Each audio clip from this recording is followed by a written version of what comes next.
여러분 안녕하세요. 즐거운 국어 시간입니다. 오늘은 교과서 271쪽에 있는 이별을 주제로 한 한국 문학작품 두 가지를 함께 살펴보겠습니다.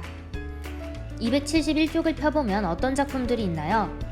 네, 바로 작자 미상의 가시리와 정지용 시인의 유리창이라는 시가 있습니다. 학습활동을 통해 각 작품의 내용을 정리하고 작품에 대한 자신의 생각을 이야기해보며 오늘 영상을 마무리하도록 하겠습니다.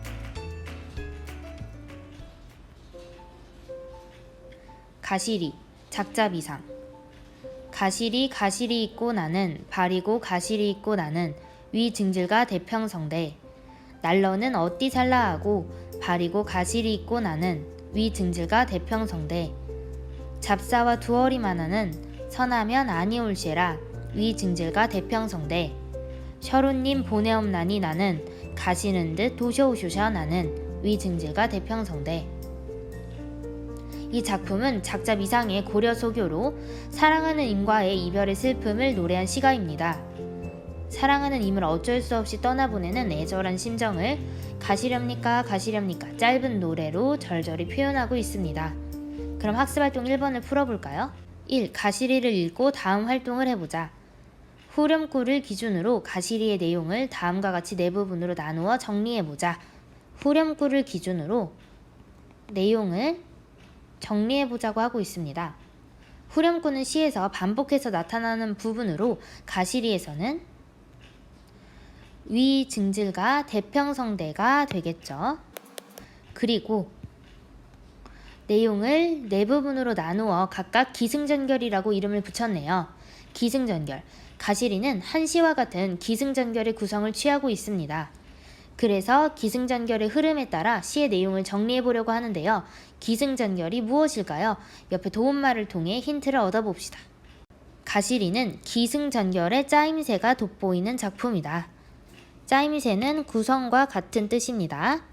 기구에서 시상을 일으키고 승구에서 그것을 이어받아 발전시키며 전구에서는 장면과 시상을 새롭게 전환하고 결구에서는 전체를 묶어서 여운이 남도록 끝맺고 있다고 합니다. 모두 기승전결의 구성에 대해 이해하셨나요? 그러면 가시리 시로 들어가서 정리를 해보겠습니다. 선생님은 시 옆에 바로 필기하지만 여러분은 학습활동 1번에 적어두세요. 가시렵니까 버리고 가시렵니까. 이별하기 싫어하는 화자의 이별에 대한 안타까움이 드러나고 있습니다. 날러는 어찌 살라하고 버리고 가시렵니까. 이제 화자는 이별의 안타까움을 넘어 떠나는 임에 대한 원망의 마음으로까지 정서를 심화하고 있어요. 잡아두고 싶지만 서운하면 아니 올까봐 두렵습니다. 시상이 전환되어 결국 화자는 임을 잡아두고 싶은 마음을 접고 이별에 대한 체념을 드러내고 있습니다. 서러운 임 보내옵나니 가시는 듯 다시 오소서. 그러나 완전한 체념은 아니었고 언젠가 재회할 수 있으리라는 기대를 하고 있습니다. 그럼 이제 2번 문제를 풀어보겠습니다. 자신이 가시리의 화자와 같은 상황에 처한다면 어떤 말이나 행동을 할지 이야기해보자. 화자와 같은 상황에 처한다면 어떻게 해야 할까요? 여러분이라면 사랑하는 사람과 헤어졌을 때 어떤 식으로 말하고 행동할 건가요? 이 시의 화자는 일방적인 이별 통보를 듣고 힘들어하고 있는데 만약 선생님이라면 이별을 받아들일 충분한 시간을 주기를 요구할 것 같아요. 선생님은 이 영상을 보고 있는 친구들의 다양한 반응이 참 궁금한데요. 만약 여러분이라면 어떨지 임쌤에게 자유롭게 이야기해주세요. 그럼 다음 작품으로 넘어가겠습니다. 유리창, 정지용. 유리에 차고 슬픈 것이 어린거린다. 여럿이 붙어서서 입김을 흐리우니 길들은 양 언 날개를 파닥거린다. 지우고 보고 지우고 보아도 새까만 밤이 밀려나가고 밀려와 부딪히고 물먹은 별이 반짝 보석처럼 박힌다. 밤에 홀로 유리를 닦는 것은 외로운 황홀한 심사위원이 고운 폐혈관이 찢어진 채로 아, 니는 산새처럼 날아갔구나. 이 작품은 감각적인 이미지를 구사해서 사랑하는 자녀를 잃은 슬픔과 간절한 그리움을 노래한 시입니다. 시적 화자는 한밤중 유리창 앞에 서 있습니다. 밤에 홀로 유리를 닦으며 죽은 아이의 자취를 더듬어 보는 애절한 심정이 나타나 있죠. 그런데 이러한 심정을 차분한 어조와 시각적 이미지를 통해 절제하고 있다는 것이 무척 눈에 띕니다. 그럼 학습활동 문제를 풀러가겠습니다.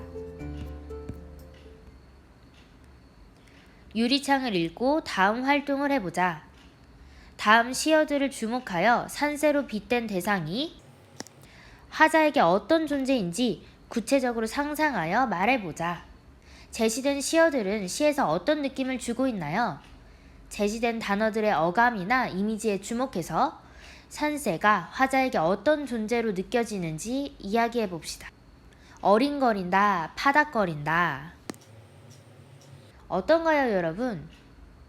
네, 산새와 같은 대상이 어린거리고 파닥거린다는 표현은 그 대상이 마치 작고 연약한 존재인 것처럼 느끼게 해줍니다. 또 차고 슬픈 것, 찢어진, 날아갔구나 와 같은 표현들은 부정적인 느낌을 자아냅니다. 내게 참 차갑고 나를 슬프게 하며 찢어졌고 마침내 날아갔다고 하니 나에게 상처를 주고 떠나버린 존재처럼 느껴지게 됩니다. 종합해 볼 때 산새로 빗댄 대상은 작고 연약하며 한편으론 나에게 상처를 주고 떠나간 존재임을 알 수 있습니다.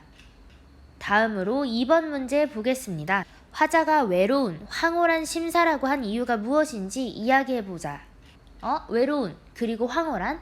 심사라는 한 대상을 수식하는데 부정적인 느낌이 들게 하는 외로움과 긍정적인 느낌의 황홀한이 동시에 사용됐네요. 이렇게 서로 다른 정서를 동시에 결합해서 객관화시킴으로써 감정을 절제하는 걸 감정의 대위법이라고 하죠.